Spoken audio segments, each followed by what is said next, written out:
Grace and peace, our dear brothers and sisters in Christ. Welcome po sa Christ to the Philippines Nagkarlan. We are here to experience Christ, engage people, explore nations, and expand churches. So we are really blessed na makita po ang bawat isa. Pwede po bang ngitian nyo ang inyong mga katabi? Yan. At sino pong excited na magpuri sa Panginoon? Kahit na ganito po ang ating sitwasyon, tayo po ay hindi magsastop na mag-worship sa Panginoon. And let's just sing this song bago po tayo manalangin. That we come as we are as we worship our Lord. Sing this song.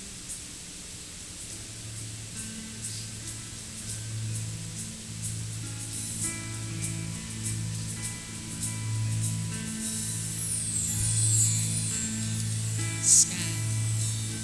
Let's continue to come in the presence of our Lord. We sing, come, now is the time to worship. Come, now is the time to give your heart. Sing, come, just as you are to worship. Come, just as you are before your God. Come, let's sing it again. Come, now is the time to worship.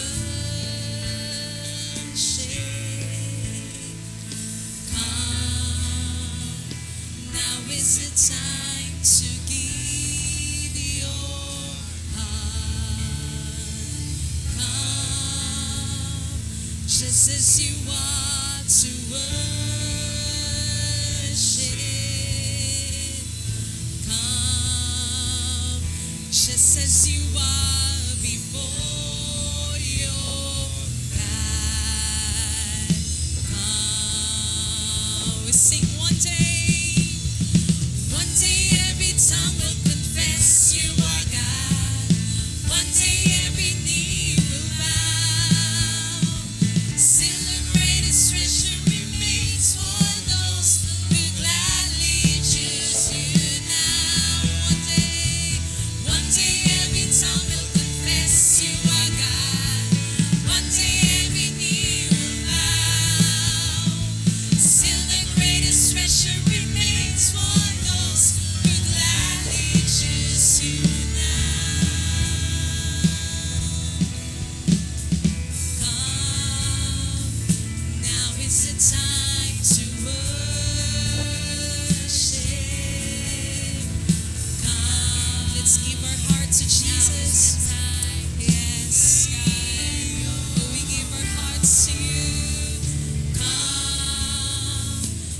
as you are to worship.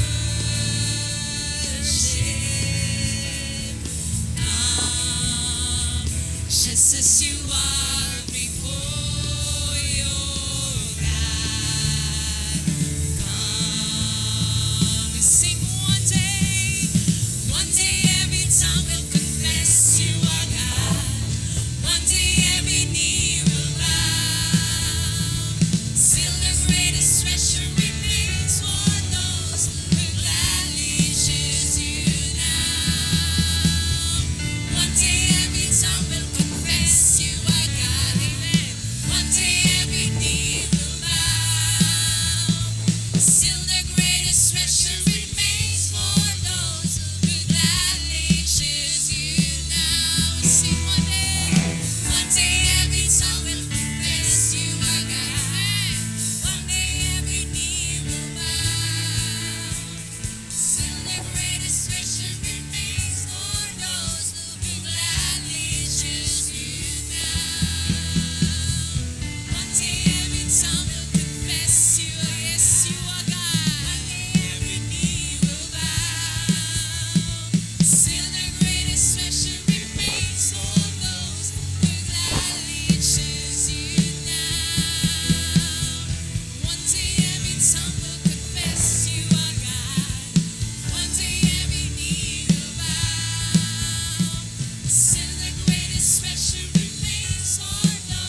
as you want to worship. Yes, God.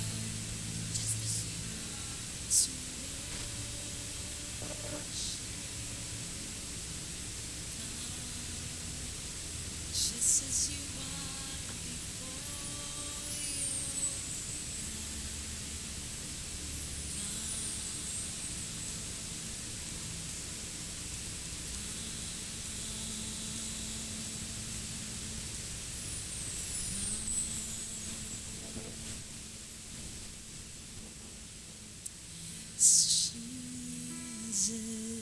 Jesus.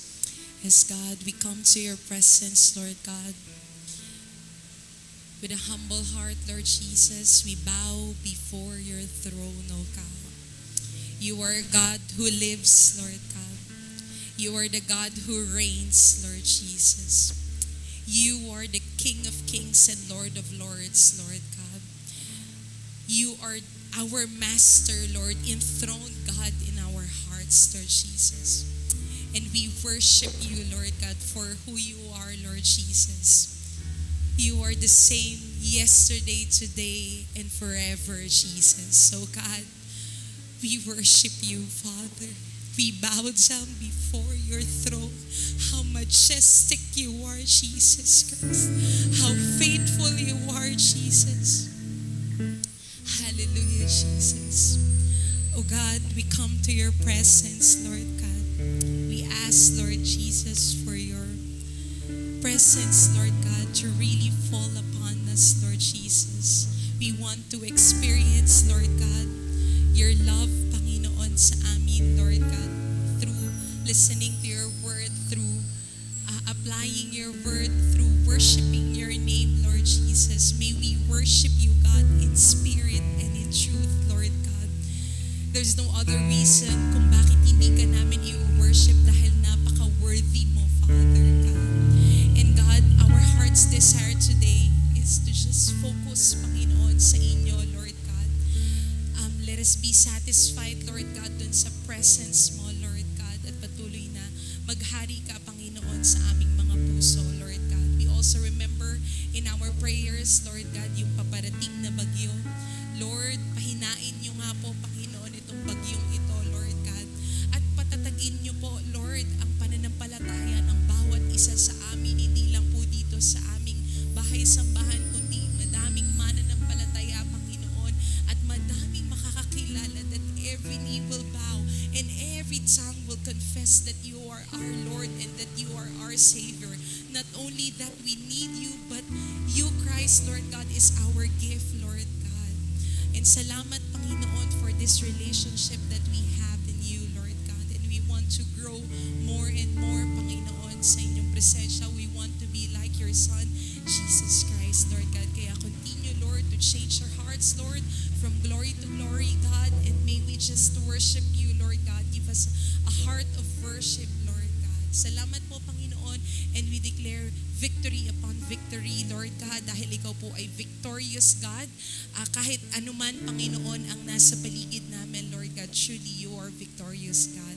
Salamat po, Panginoon, at itinataas ka namin sa pangalan ni Jesus. Amen and amen. Let's clap our hands for the Lord. Hallelujah! Come on! Hallelujah! Hallelujah! Let's worship our God. Let's joyfully clap our hands to the Lord. Truly that He has done great things.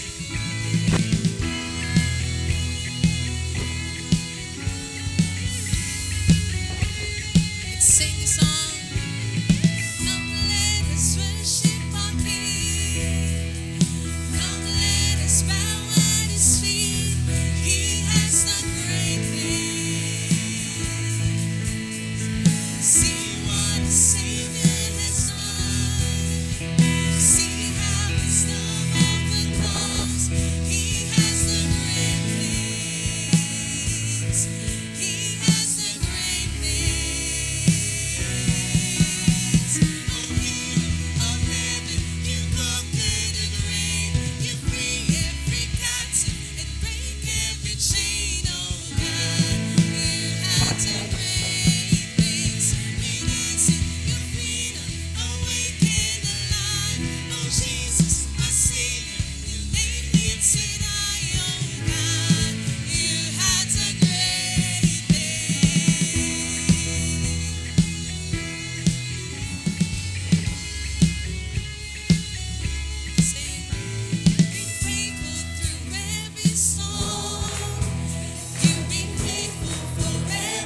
To worship you, I live. To worship you, I live. I live to worship you.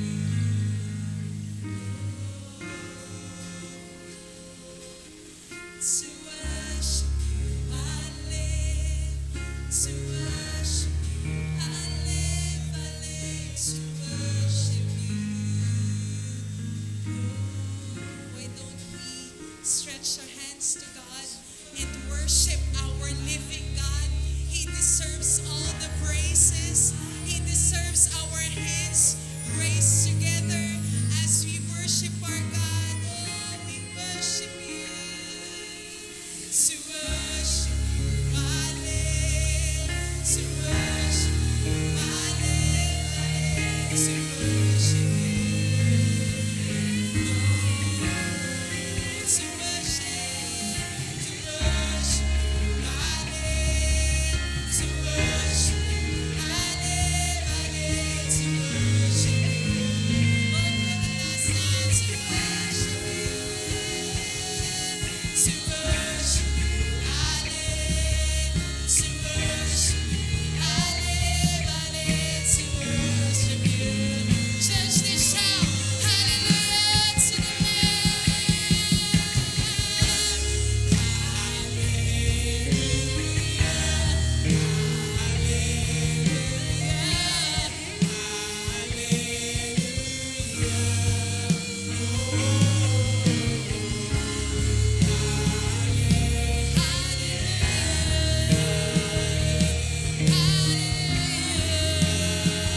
for the last time. Let's shout hallelujah.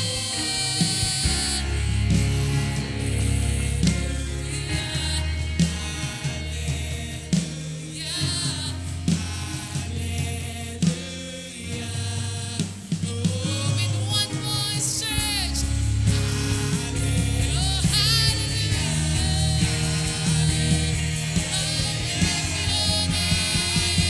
Jesus.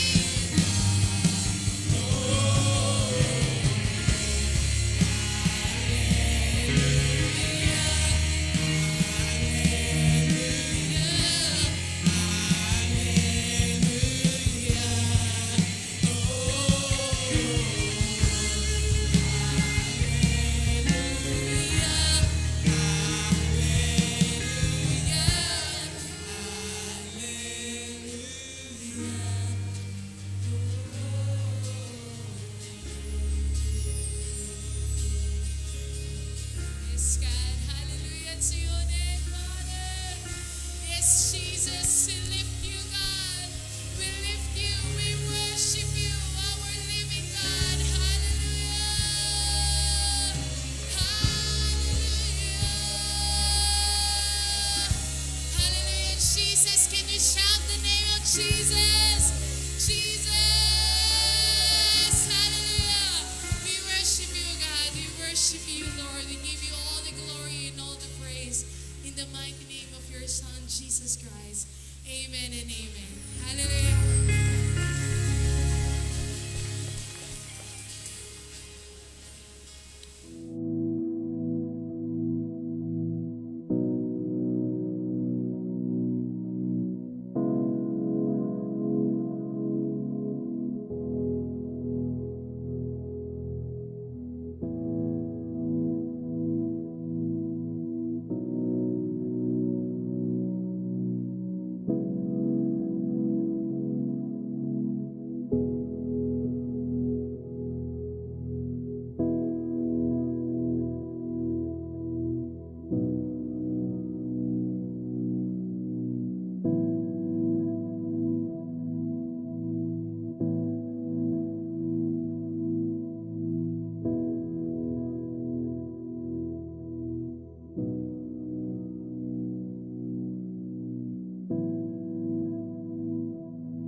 po'y bumasa from Isaiah chapter 1 verses 11 to 17. Basahin po sa Tagalog. Baliwala sa akin ang napakarami ninyong handog, wika ng Panginoon. Sawang-sawa na ako sa inyong mga handog na sinusunog, ang mga tupa at mga taba ng mga pinatabang hayop, sabi ng Panginoon. Hindi ako nalulugod sa dugo ng mga toro, tupa at mga kambing. Sino ang nag-utos sa inyo na dalhin ang lahat ng ito kapag sumasamba kayo sa akin? Sino ang nag-utos sa inyo na tumapak sa aking templo? Tigilan nyo na ang pagdadala ng mga handog na walang silbi. Nasusuklam ako sa amoy ng inyong mga insenso. Hindi ko na matiis ang inyong mga pagtitipon kapag pista ng bagong buwan at araw ng pamamahinga. Dahil kahit na nagtitipon kayo, gumagawa kayo ng kasamaan. Sa inyong mga pista ng bagong buwan at sa iba pa ninyong mga pista, ang aking kaluluwa'y labis na nasusuklam. Sobra na, hindi ko na ito matiis. Kapag nananalangin kayo, hindi ko kayo papansinin. Kahit paulit-ulit pa kayong manalangin, hindi ko kayo pakikinggan. Ang inyong mga kamay ay puno ng dugo. Linisin ninyo ang inyong sarili. Tigilan na ninyo ang paggawa ng kasamaan sa aking harapan. Matuto kayong gumawa ng mabuti at sikaping pairalin ng katarungan. Tulungan ninyo ang mga inaapi, ipagtanggol ang karapatan ng mga ulila at mga biyuda. Tayo po'y manalangin. Panginoon, you are our sovereign Lord. You are in control, God. Ito pong mga sitwasyon na nakikita namin sa aming kapaligiran may remind us of who you are. We live in a broken world, and this world is groaning because of sin and corruption. We know, Lord, na everything is broken, including itong mundong itong ginagalawan namin.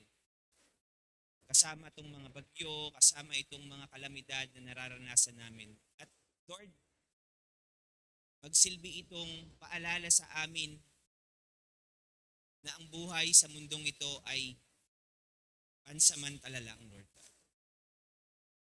May you help every Filipinos, especially Christian Filipinos, to see things according to your lenses, Panginoon. Na makita namin, Lord, that you continually invite us into a deeper fellowship with you. And Lord, I pray for peace. I pray for comfort. Lord God, ano man Panginoon ang maging sitwasyon, God, matuto kaming makita kung sino ka sa lahat ng ito, Lord God. Oh God, you are God and we are not God. And we know na ito'y mabuti para sa amin. Lord, despite of all challenges and suffering, may we see your goodness. That you are good. Kaya Panginoon, patuloy po na samahan niyo ang bawat isa sa amin as we continue to search you. Lalo na po kami na narito sa lugar na to na hindi pa man namin nararamdaman yung pagsalantaman po ng bagyo ngayon.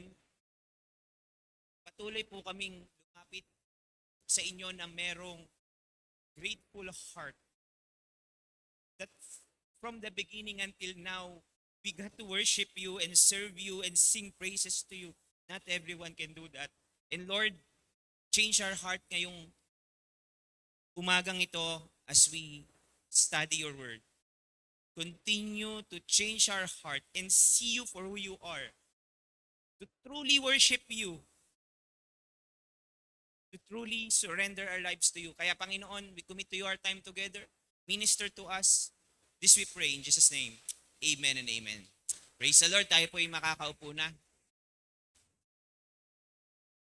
Since we are called to prepare kung sakali mang mamayang gabi o hanggang bukas ay ah, dumaan po itong malakas na bagyo, we are on a signal number 3 na ngayon.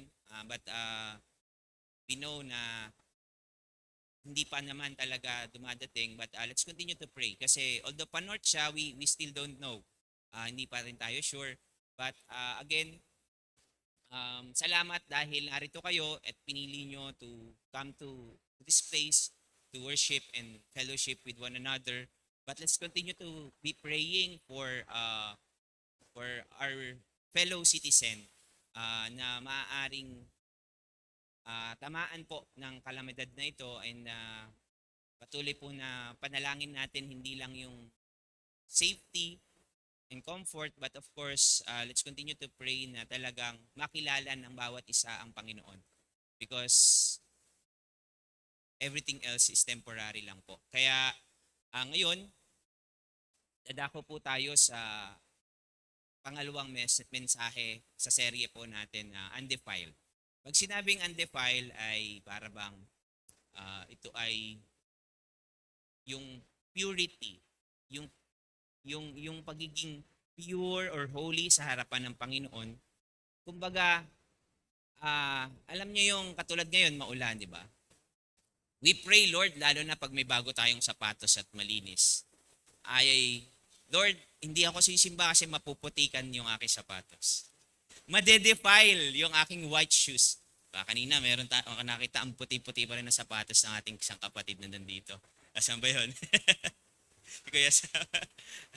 But yung word na undefiled ay yung ba parang hindi tayo makorap. Alam niyo po ba yung sa computer, di ba? O sa cellphone, minsan may pumapasok na virus. Pag napasukan ng virus, may maapektuhan ng buong sistema. Tama? And we are on a series of living as Christians na mamuhay na hindi ma-defile. Pinag-usapan last week na yung example ni Daniel na kahit na andun siya sa corrupt na culture, he chose not to participate or not to compromise yung kanyang pananampalataya. So, ngayon, pag-uusapan naman natin, paano naman tayo na-defile when it comes to worship, particularly corporate worship. Next week, pag-uusapan natin yung undefiled service. Pwede tayong naglilingkod pero hindi tayo malinis. Hindi tayo namumuhay sa gusto ng Panginoon. And pang-apat, hindi pala panghuli kasi 5 nga pala yung Sunday ng November, is undefiled in relationships. Particularly sa context ng church relationships. Pwede tayong ma-defile. At pwede tayong maka-defile without knowing it. Parang ganito lang yan di ba? Si Kuya Mark at si Kuya Samuel nag-uusap. Tapos, si Kuya Sam, talagang hindi siya gwapong-gwapo sa akin. Dahil hindi siyang gwapong-gwapo at inis na inis siya sa akin, si Kuya Mark naman, inosente lang, kinento niya, Pastor, talaga hindi kagwapuhan. What he is doing is, intentionally or unintentionally, he is defiling Kuya Mark. So let's beware. So, we are set apart for God and we should live as holy people. Now, ngayon, pag-uusapan natin, yun po yung sa context ng relationship. Then, last week, paano ba talaga mamuhay na hindi, na may kalinisan ng puso? Again, we are not called to be perfect, pero babalik pa rin tayo. Ang punto pa rin ng serye natin ay patungkol sa halo. Holiness, accountability, love, and obedience. Yun pa rin yan. Iba-iba lang ang title. So, sige po. Simulan na natin po yung ating mensahe ngayong umaga. And we will try to cut short po yung service ngayon.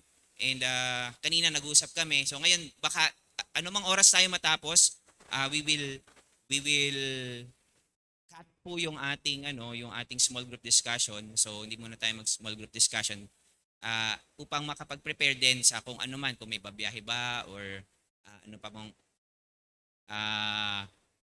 bibili pa ba tayo ng mga noodles and delata.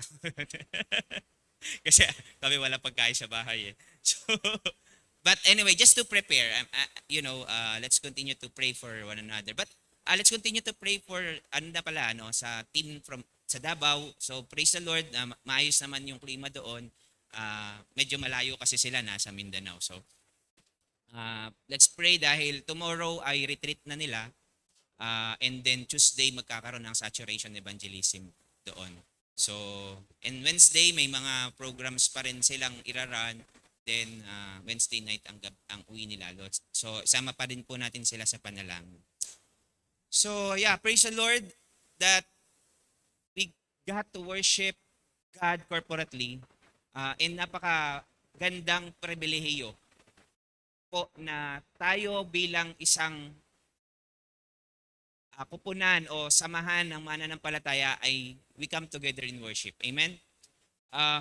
We sing, we pray, we gather. Ako as much as possible, though hindi ko man ma-perfect, minsan nalilate ako ng kauntian, pero I want to discipline myself to come to church early because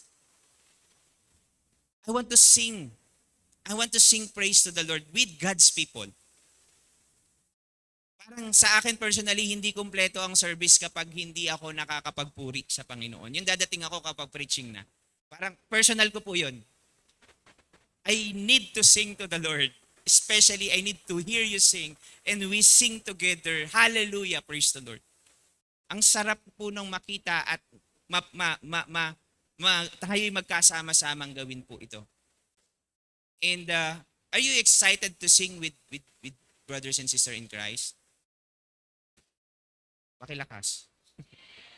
So, yung excitement natin to worship God reflects on how we present ourselves in worship. So we sing, we pray, we lift our hands, we bring offering, we serve ministry. Ang worship ay hindi lang naman, actually, trivia po ewan ko lang kung alam niyo po ito. Ang worship ay wala namang, sa Bible hindi siya nakarelate sa music. Never siyang nirelate sa music. Yung word na praise, yan, nirelate siya sa music. Pero yung worship, legally, correct naman siya na when we worship, we sing. Pero hindi po ginamit yung salitang worship sa music. Nowhere in the Bible you can see na yung worship ay ikinabit sa music. Dahil ang first mention ng worship ay dun sa pag-aalay ni Abraham kay Isaac. Worship is about surrender and obedience. So, but of course, there are expression of worship. We sing songs. We serve the ministry. We do ushering. We evangelize. We disciple. That's worship. That's an expression of worship. So malinaw po yun. Pag sinabing worship, hindi po kantahan ha. Isa lang po itong expression ng worship. So, and we got to worship the Lord through service. Amen? Sino dito po ang may mga outreaches at nakakapag-evangelize? Nagdi-disciple? Praise the Lord. That's an expression of worshiping the Lord. We got to pray. We lift our hands. So maraming expression ng worship. We offer our tithes and offering. And that's an act of worship. Kaya lang, we assume that as long as we do all those things, we go to church and participate, nalulugod ang Panginoon. Kakantahan tayo, nag-evangelize tayo, nag-disciple tayo, bibigay tayo ng higit pa sa 10%, nag-o-offer tayo sa Panginoon, we think God is pleased by just doing that. Makita natin doon sa binasa natin, ito yung ayaw ng Panginoon, yung outward expression ng worship without real repentance and surrendered life sa Panginoon. Kaya, ang sabi ng Panginoon, sawang-sawa na ako sa inyong mga alay. Yung sa inyong mga pagtitipon, sa inyong mga panalangin, hindi ko kayang pakikinggan. Yan po yung nabasa natin. So, explain po natin yan. Ipaliwanag natin yung yung tradition na nabasa natin doon, and then i-relate natin sa modern time, sa panahon natin ngayon. Paano tayo parang nagiging ganito, katulad nila? So, ulitin po natin, basahin natin yung verse 11. Sabi dito, baliwala sa akin ang napakarami ninyong mga handog. Wika ng Panginoon. Sawang-sawa na ako sa inyong mga handog na sinusunog, mga tupa at mga taba na pinatabang hayop, sabi ng Panginoon. Hindi ako nalulugod sa dugo ng mga toro, tupa at mga kambing. Explain natin, ano yung ang daming mga hayop na yan? Diba? Yung tradition ng worship, kung paano dinesign, actually ang Lord naman talaga din ang nag-instruct sa kanila anong form ng worship na gagawin nila.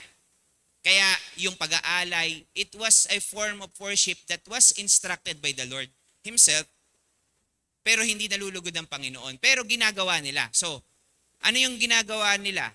Nag-o-offer sila ng burnt offerings. Inaalay nila yung mga bulls, rams, lambs, at mga fattened animals, lalo na yung matataba at malulusog. Symbolism po ito ng surrender sa Panginoon. Inaalay ko ang lahat sa iyo. Maganda po ito ha. Hindi ito in-instruct nga ito ng Panginoon eh. Pero, mamaya makita natin anong problema. So, ginagawa nila ito. So, napakaganda po nitong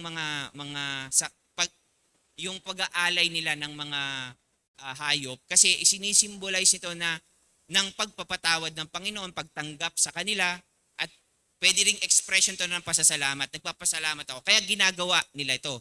Kaya lang, hindi na i-impress na ang Panginoon sa kanila by that time. Sabi sa English ng verse 11, what to me is the multitudes. Again, sa English, multitudes. Sa Tagalog, napakarami.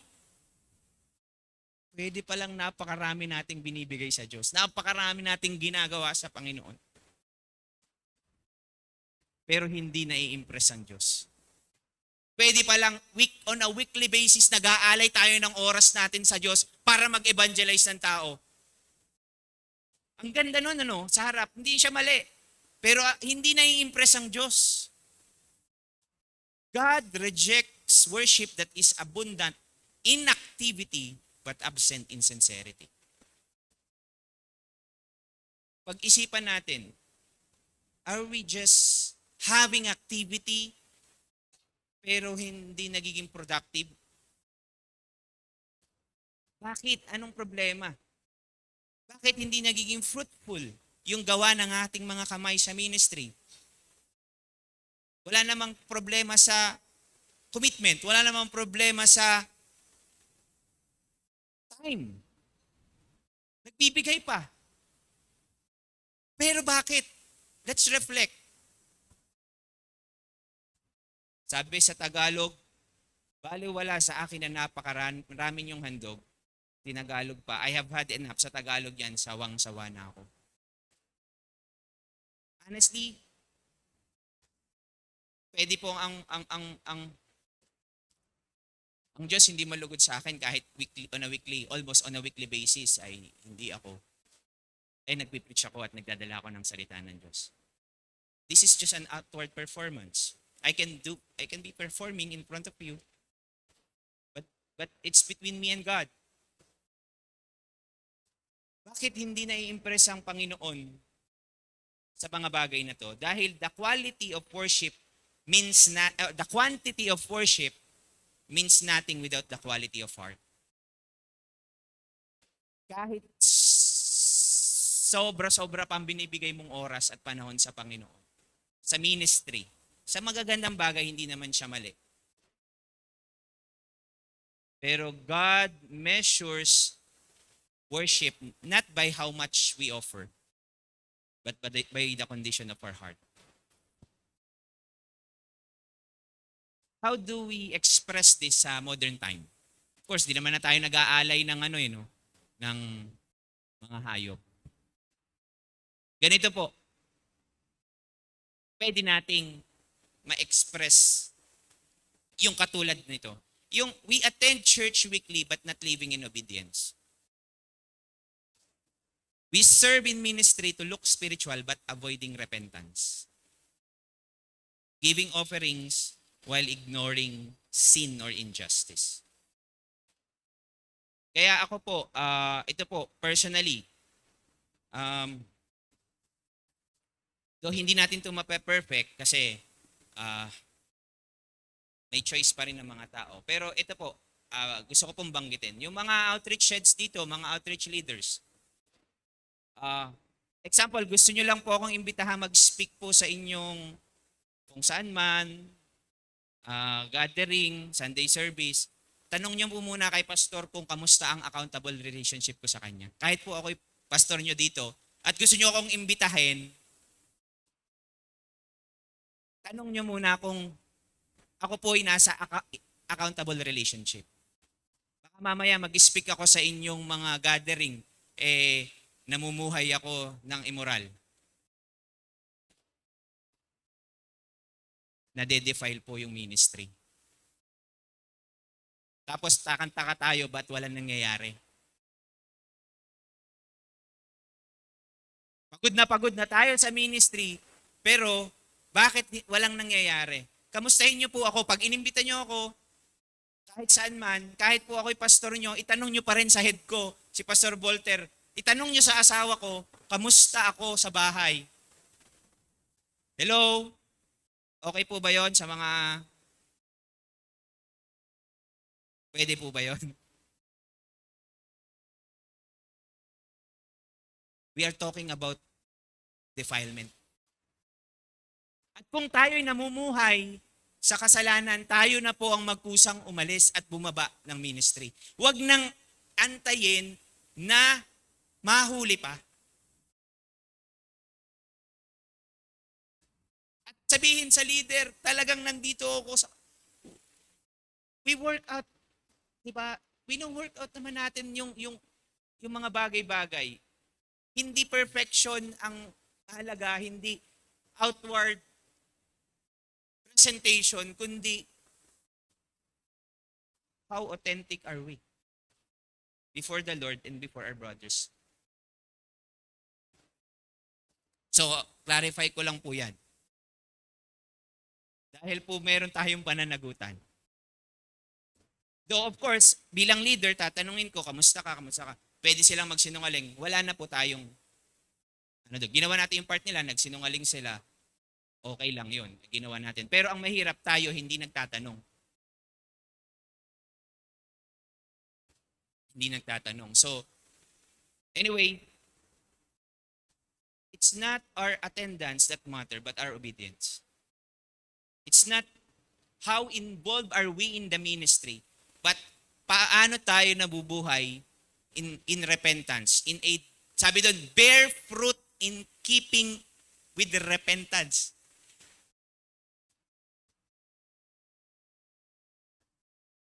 Do you want to be fruitful?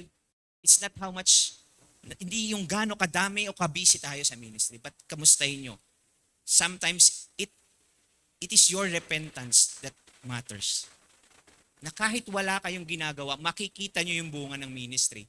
Hindi dahil sa may ginawa kayo, kundi dahil sa kaugnayan nyo sa Panginoon. And sometimes we compromise because we think we can manipulate God. And thinking as we do these things, magbe-bear fruit to kasi ginagawa ko. Gini-evangelize ko, maganda naman yung puso ko, pero kamusta talaga? Are we checking one another in terms of holiness? Including respectable sins. Matalas pa rin ang dila. Tapos, preach.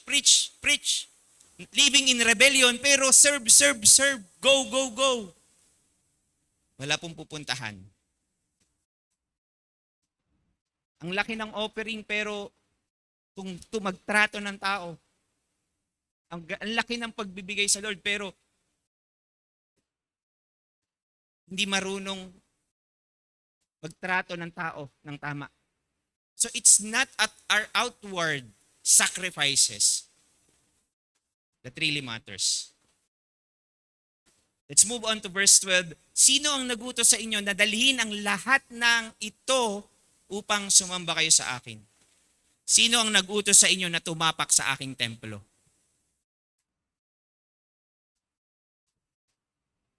Point number 2, God rejects empty religious attendance.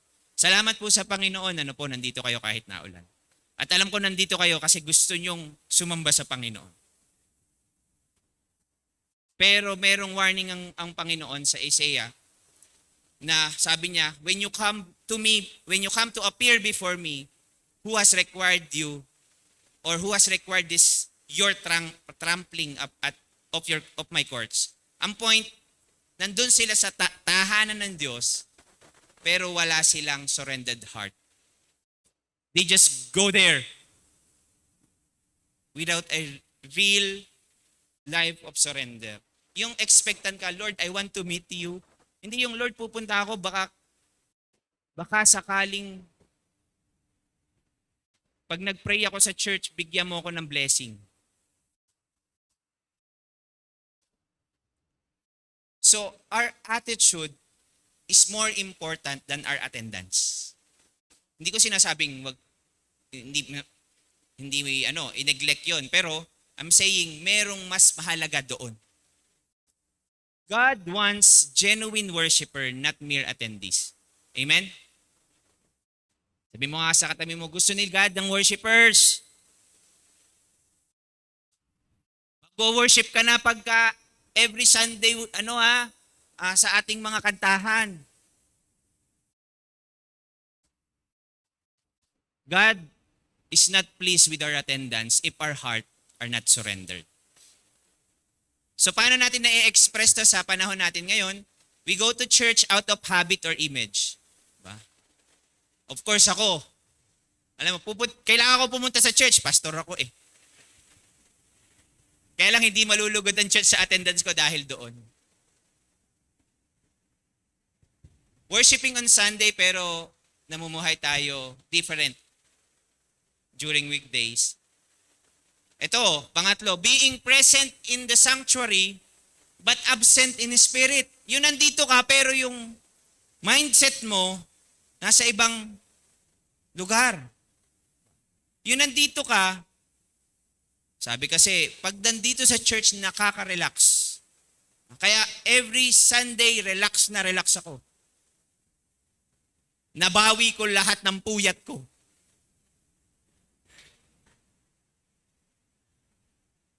Andito ka nga, pero absent in spirit. Diba? So come to worship with expectation, with repentance, and with reverence. Not routine. Ulitin ko po. Come to church with expectation na mamimit natin ng Diyos. Always.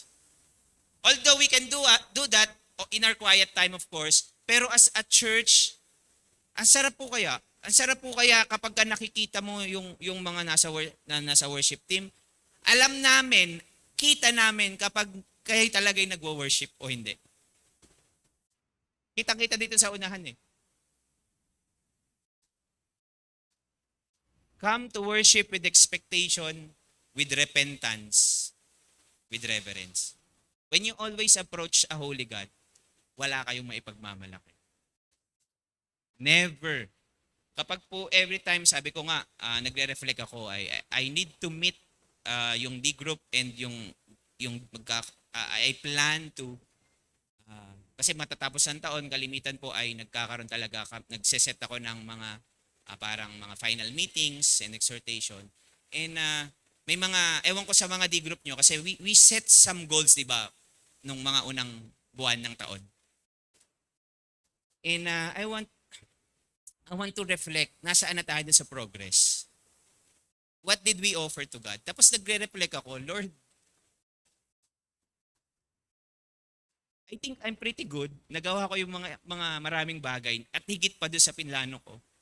Pero nag nakikipag-ugnay ako sa Panginoon at pinaalala ng Panginoon sa akin, lahat ng offering ko ay wala. Wala compared sa ginawa niya sa akin. Lord, basahan pa rin lahat ng laging na-i-offer ko sa iyo. Nothing. This is nothing compared to what you have given to me. So parang nakakahiya na sabihin sa Panginoon na nagawa ko to, ginawa ko to, na-accomplish ko to. Pero ang totoo, there is nothing.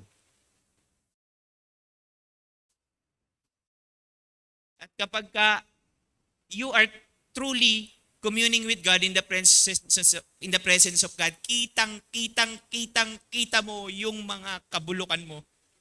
Never I na-experience ko yung presensya ng Panginoon at nakita kong ang galing ko. Never. Ewan ko sa inyo, I never encountered that.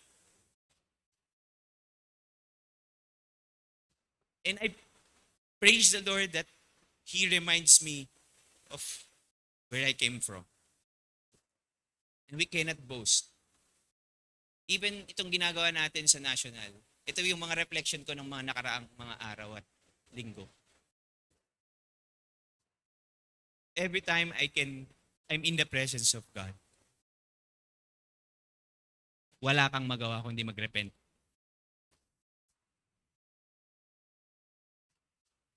If you truly walking with God, you're nothing. Even your evangelism effort, even your church planting effort is nothing compared to the holiness of God. So when we come to God in worship, we must expect that His presence fall upon us and we will be changed in the presence of a holy God. So we need to revere and respect every opportunity that we come to worship God. Hindi po ito routine lang.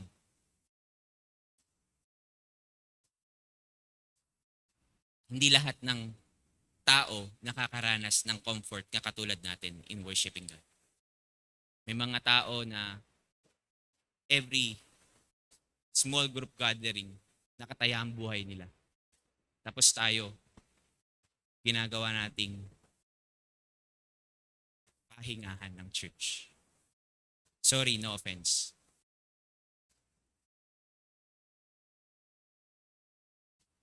Verse 13, tigilan nyo na ang pagdadala ng mga handog na walang silbi. Nasusuklam ako sa amoy ng inyong mga insenso. Hindi ko na matiis ang inyong pagtitipon kapag pista ng bagong buwan at araw ng pamamahinga. Dahil kahit na nagtitipon kayo, gumagawa kayo ng kasamaan. Verse 14, sa inyong mga pista ng bagong buwan at iba pa ninyong mga pista, ang aking kaluluwa'y labis na nasusuklam. Sobra-sobra na, hindi ko na matiis. Ano pong ibig sabihin nito? Ano pong sinasabi ng Diyos dito? Again, puntahan natin yung konteksto. Pag sinabing yung inyong mga insenso, so nagpapausok sila, nagsisimbolize to ng prayer, ascending to God. So every time they come together in worship, may mga insenso silang sinusunog and it symbolized na ng pag-aalay ng mga panalangin sa Diyos. Tinatanggap yun. Kaya nga, di ba, minsan in our prayer or in our worship, ang prayer natin, maging mabangong samyo nawa ang aming panalangin, ang aming pagpupuri. Ibig sabihin, gusto nating i-express sa Panginoon na maging malugod ka sa aming pagsamba. So, pero sabi dun sa verse na binasa natin, nire-reject ng Diyos itong insenso dahil fake ang prayers nila. Ano pa yung mga nasabing mga pista-pista? So, merong mga holy celebrations na si God mismo ang nag-ordain. Si God mismo ang nagtalaga. Yung Passover, yung Pentecost, yung Tabernacles, the Feast of the New Moon, Sabbaths, and Sacred Assemblies. Ito'y dinesign ng Diyos for worship, remembrance, and community holiness. Ang ganda ng disenyo niya. Itinalaga yung form na ito for a purpose. Kaya lang, itong mga activities na ito, ang ganda ng pagkakadesign, kaya lang naging empty tradition, naging religious routine, naging social gathering without spiritual change. Dire-diretso lang sila sa paggawa, pero wala naman talagang laman. God hates holy gatherings when hearts are unholy. Holy gathering pero unholy yung heart. Holy sana yung gatherings. Yung D-group meetings, holy yan. Kaya, lalo na pag ito alam na nila to, pagka on time talaga on time. Because yung attitude nila doon sa meeting reflects their attitude towards God Himself. Kasi ikaw mismo yung meron kang goal, meron kang ini-aim. And they know, lalo na sa mga D-group namin and one-to-one, I always say na if our gatherings were sacred, i-respect nyo yung mga gatherings na ito. Hindi kayo tatating nang tapos na yung meeting. Because you truly understand the sacredness of our fellowship.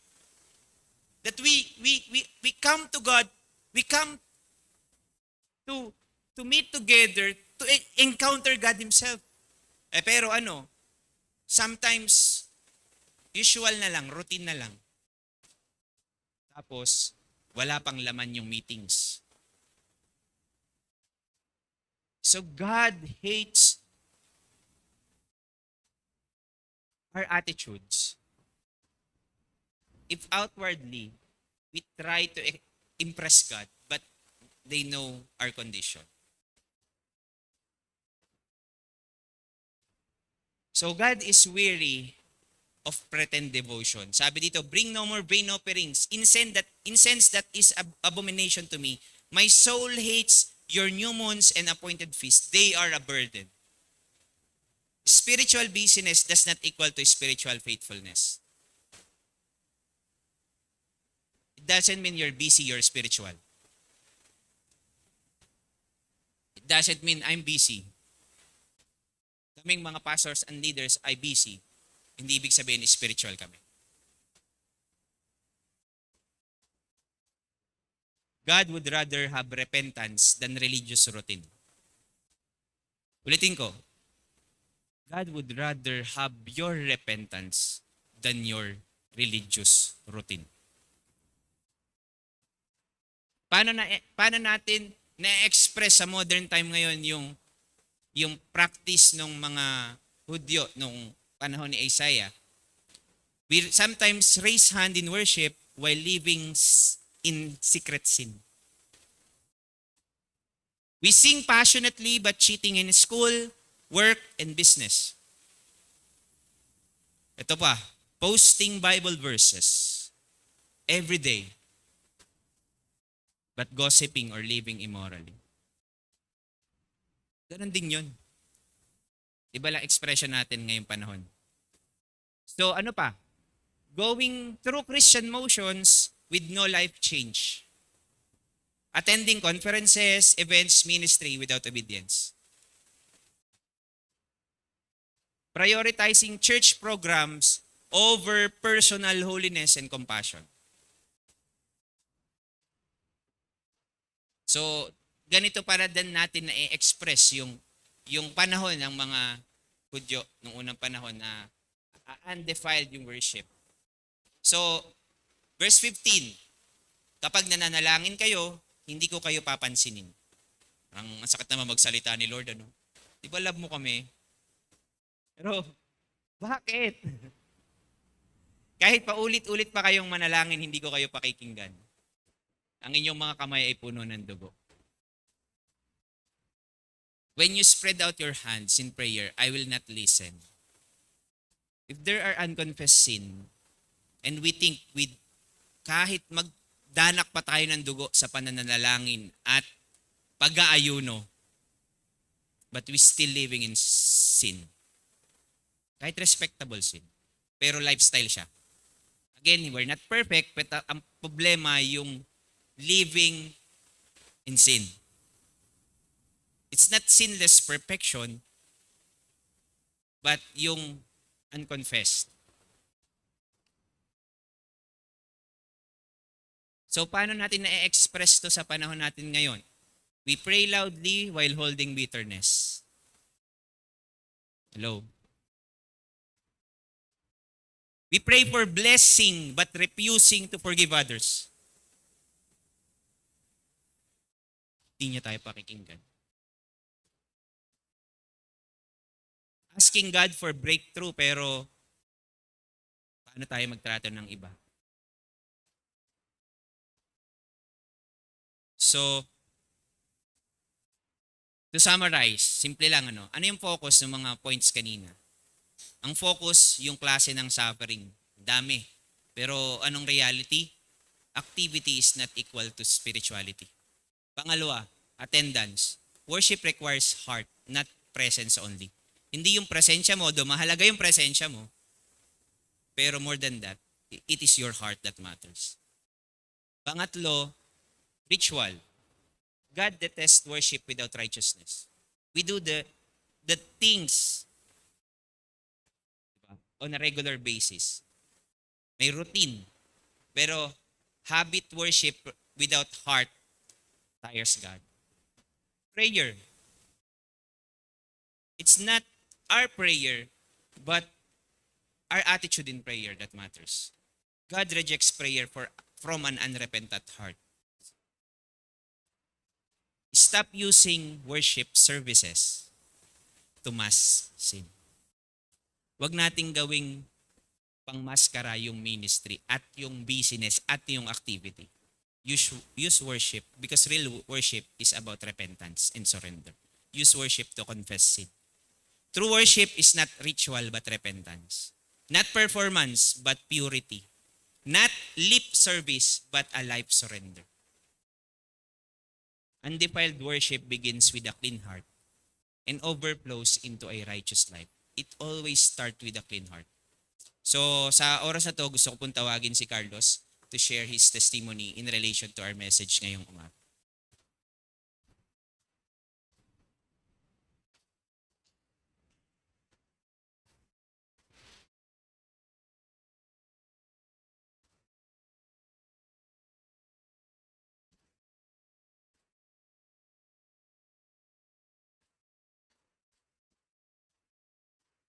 Magandang umaga po.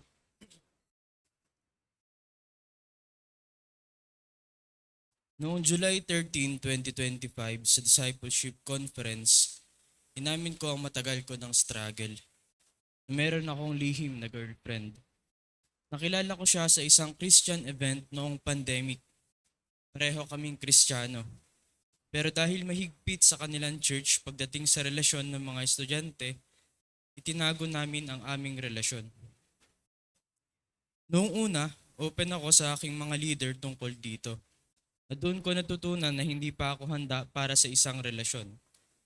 Pero dahil sa saya at sa atensyon na nararanasan ko, hindi ko agad tinanggap ang payo nila.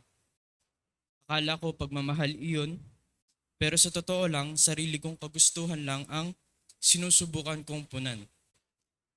Sinubukan naming itigil ang aming relasyon, pero dahil patuloy pa rin kaming nagkakausap at unti-unting lumalabag sa boundaries, muli itong lumalim. Hanggang sa nauwi kami sa mga malalim pa na mga pagkakamali.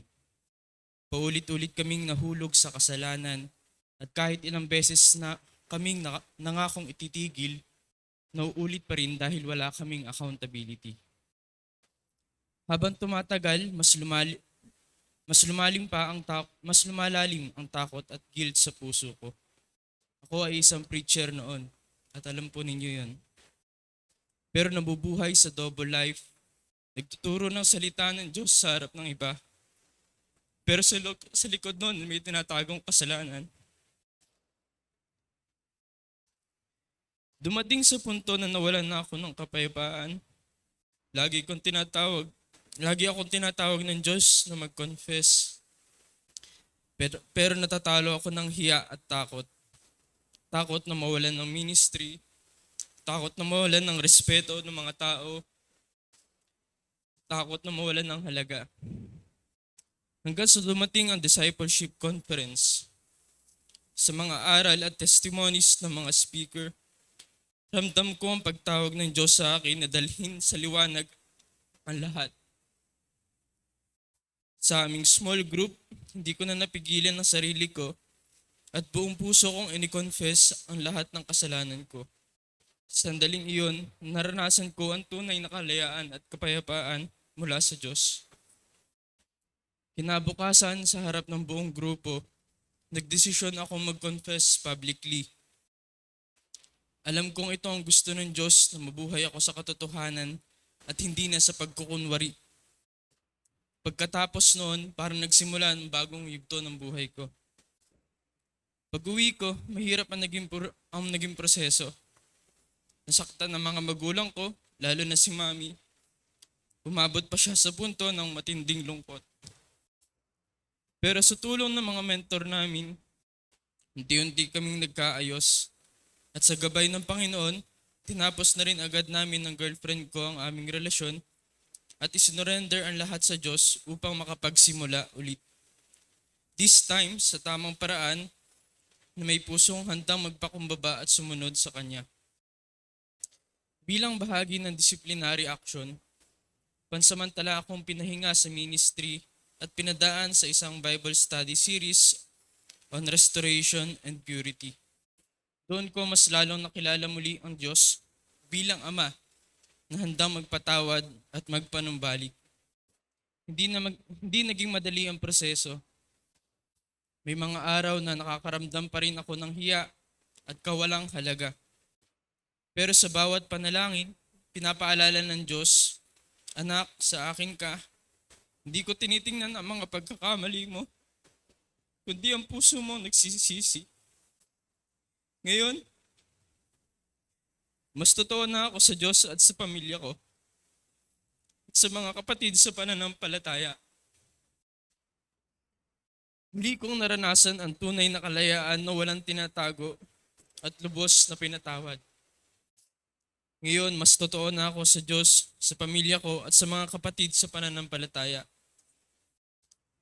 Sa totoo nga, ang tunay na pagmamahal sa Diyos ay nakikita sa tapat na pag-amin, pagpapakumbaba at pagsuko sa Kanya upang makapagsimula ulit. Muli, humihingi ako ng kapatawaran sa Diyos at sa aking pamilya sa sa pagsira sa tiwalang binigay sa akin. Sa mga kasama ko sa ministry, patawad dahil hindi ako nakaganap sa aking mga tungkulin. Sa mga kabataan, patawad. Hindi ako naging mabuting halimbawa. At sa buong simbahan na aking nasaktan, humihingi ako ng tawad sa inyo lahat. Handa po ako magsimula ulit, magpasakop sa Diyos at sa mga leaders ko. Ngayon, ikinukumit ko na mamuhay na may katapatan sa liwanag. Ayokong bumalik sa pagtatago sa double life. Pipiliin ko maging tapat sa Diyos, sa mga taong nagbabantay ng buhay ko, ang aking mga leader, mentor, pamilya at mga kapatid sa pananampalataya. Alam kong sa pagiging bukas at totoo, doon ako pinoprotektahan ng Diyos. Nais kong magpatuloy sa accountability, magpakorek at magpagabay sa mga taong ibinigay niya sa akin. Sinusuko ko kay Lord ang lahat ng bahagi ng buhay ko. Nais kong mabuhay ng may integridad, maging tapat sa maliit man o malaki, at maglingkod na may malinis na puso. Ako po si Carlos, muli, salamat po sa Panginoon at sa inyo lahat.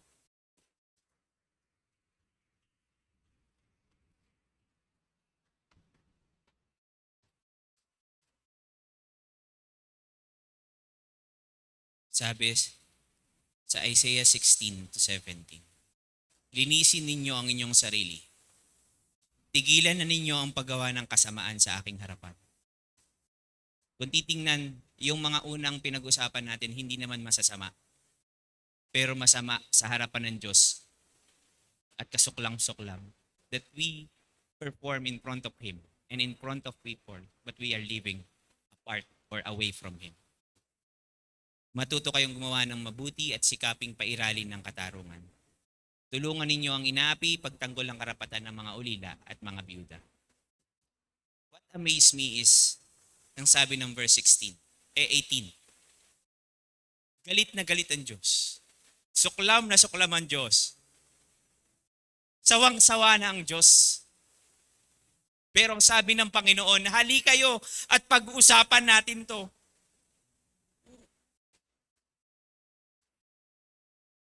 Gaano man kabigat ang inyong mga kasalanan, kahit ito'y matingkad na pula, ito'y aking papuputiin. Tulad ng niebe, kahit na ito'y pulang-pula, ito'y magiging puting-puti. Ang hindi ko po maintindihan sa verse na to ay ang sabi ng Panginoon, hali kayo't mag-usapan natin. Siya pa ang nag-iimbita sa atin, pambihira. Lord, what is it na meron kami, Panginoon? Why you are so mindful of us? We offer you nothing. We cannot boast on our evangelism and outreach and worship services. We cannot boast on that activities. Why do you want us, Lord? Ang sabi ng Panginoon, hali kayo. Don't use worship services to mask sin. God is inviting us to come to Him. Just come. Lord, why? Kahit ganun na yung galit mo, you want us to come. And you invite us. Gusto pa ng Diyos na linisin ang karumihang meron tayo. The kind of God that we have. Let us all stand. In God's Word, means nothing if we don't respond. Ang sabi ng Panginoon sa verse 19, kung susunod lang kayo sa akin, ay pagpapalain ko kayo. Ano yung pagsunod na sinasabi ng Panginoon dito? Inordain niya lahat nung mga rituals and activities na ito. They obey, but yung pagsunod na sinasabi ng Diyos ay yung sinasabi na lumapit kayo sa akin. Ilabas nyo at dalhin sa liwanag ang pinakatatago-tago nyo. At lilinisin ko ito. If you don't obey, you will not be blessed. Ngunit kung patuloy kayong magre-rebelde, tiyak na mamamatay kayo. Mangyayari nga ito dahil sinabi ng Panginoon. God is inviting us to come. To come in repentance. To come in authenticity and genuine faith. You cannot clean yourself. No religious routine or activity can truly cleanse us. Can truly make us new, but God. But if we continue to reject His grace and to live in accordance to our own desires, ang sabi, tiyak na mamamatay kayo. We will live in separation from Him. No attendance. No amount of sacrifice. No busyness in activities can make us new. It's only because of the sacrifice of Christ and His life offering. Not our offerings. No offerings can compare to the life of Christ. And that offering changed us, not our offerings. Lord, I pray, God, that we continue to be repentant. Alisin ang pagkukunwari sa aming mga puso at mamuhay ng may katapatan.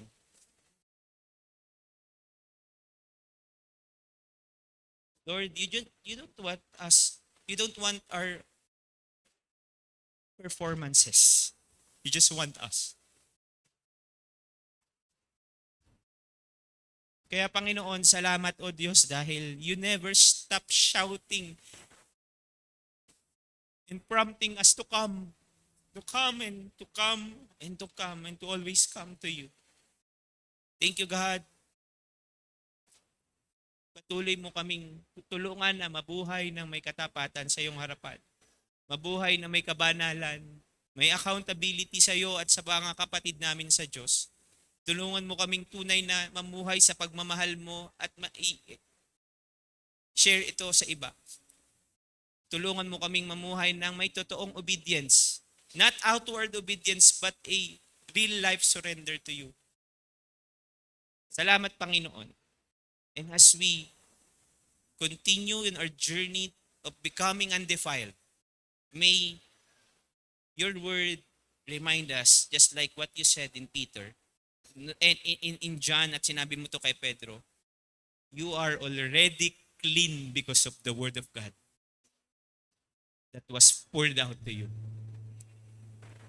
Pero nadudumihan ang aming mga paa, O God, as we walk in this life. Kaya Lord, we want to commit na magpapahugas kami ng paa sa aming mga kapatid sa Panginoon. At willing din yung aming mga kamay na maghugas ng paa ng iba. This is an act of obedience. Kaya Lord, thank you God for continually reminding us that because of the finished work of Christ, we've been made whole. We are already holy. And from there comes our service. Kaya Lord, salamat Panginoon. Tulungan mo po kami na mabuhay pa ng merong mas malalim na kaugnayan sa iyo. Thank you, Lord. Salamat sa iyong mga salita. Salamat sa iyong testimony. Sa testimony ni Carlos na binahagi kanina, I pray God na hindi ito magamit against sa kanya, hindi ito magamitin ng kaaway against sa kanya, kundi makita kung gaano kakabuti at kung gaano yung pag-ibig mo, Panginoon, ang patuloy na talagang nagbabago, nagtatransform sa bawat isa. Thank you, Lord. Bless us and samahan mo kami. Though may nagbabadyang masamang panahon, patuloy po niyo po kaming samahan at patuloy na ang aming posture ay kami patuloy na makipag-ugnay sa iyo, Panginoon. Whether in bad weather or in good weather. Salamat, Panginoon. Because in everything you are Lord. Kaya salamat, God. Ang pagpapala ng Diyos Ama ay sa aming lahat.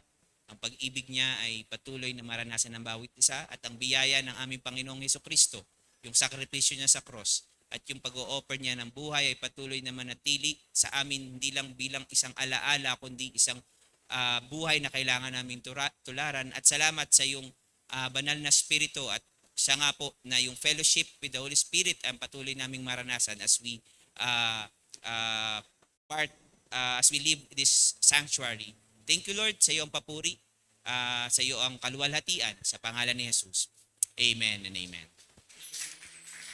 Let's continue to come in the presence of our God. Truly that we need Christ and we need one another. Sabi mo nga sa katabi mo, kailangan kita.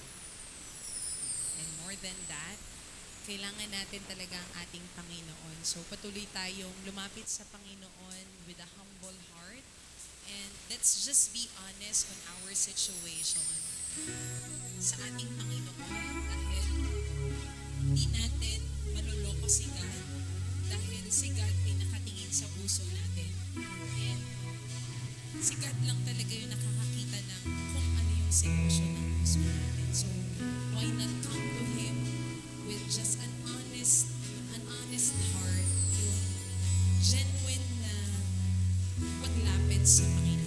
Just come to the presence of our Lord. Jesus.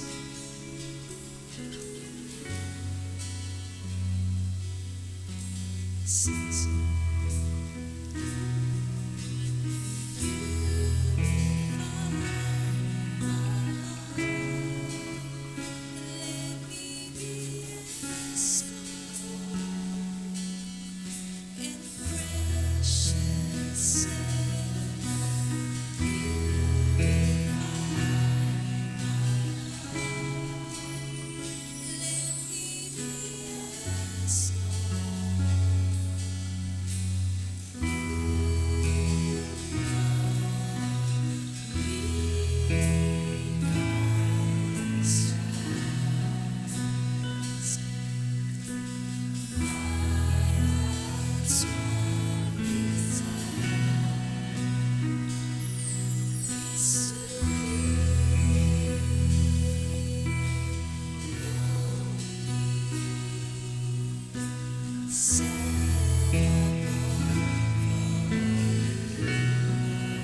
Just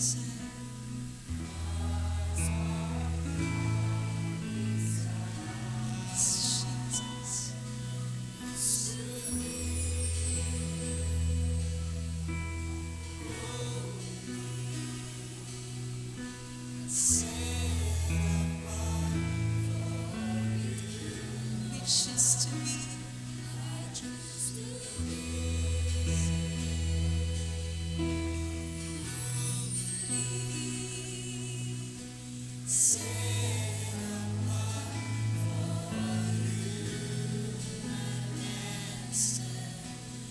ready to